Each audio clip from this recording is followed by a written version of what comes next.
శాతవాహన చక్రవర్తులకి సంబంధించిన అంశాల విషయానికి గనక మనం వస్తే, శాతవాహన చక్రవర్తుల్లో మనకి ముఖ్యంగా మత్స్య పురాణం 30 మంది రాజుల గురించి చెప్తుంది.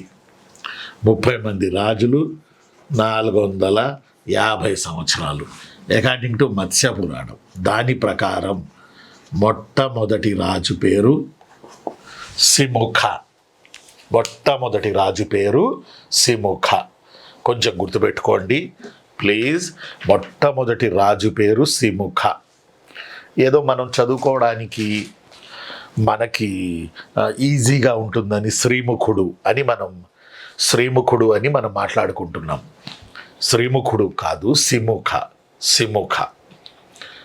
ఈ శ్రీముఖుడు లేదా సిముఖుడు మౌర్యులకి సామంతుడని, అశోకుడు పోయిన తరువాత మౌర్యులలో సంప్రతి అనే రాజు వచ్చాడని,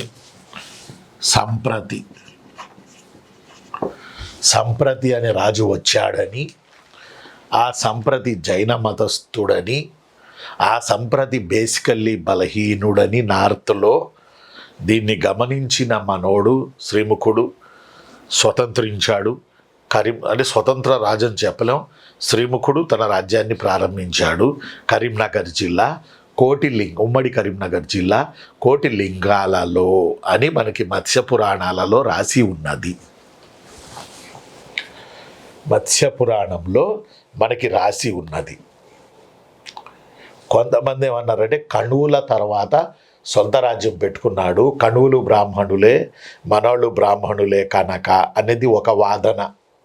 అంటే నార్త్లో మౌర్యుల తర్వాత శుంగులు వచ్చారు, శుంగుల తర్వాత కణువులు వచ్చారు, కణువుల తర్వాత గుప్తులు వచ్చారు, గుప్తుల తర్వాత హర్ష వచ్చాడు. హర్షతో ancient India north close, south చాలా ఉంది మళ్ళీ అదే టైంలో. కాబట్టి ఇక్కడ సంప్రతి పీరియడ్లో మనోడు సొంత జెండా ఎగరేశాడు. ఎక్కడ? కరీంనగర్ జిల్లా కోటిలింగాలలో. సిముఖ అని ఇతను జారీ చేసిన నాణ్యాలపై రాసి ఉన్నది. సిముఖ అని ఇతను జారీ చేసిన నాణ్యాలపై రాసి ఉన్నది. ఆ నాణ్యాలను ఏ నాణ్యాలు అంటారు? నిన్న మనం చెప్పుకున్నాం కదా, 14 నాణ్యాలు.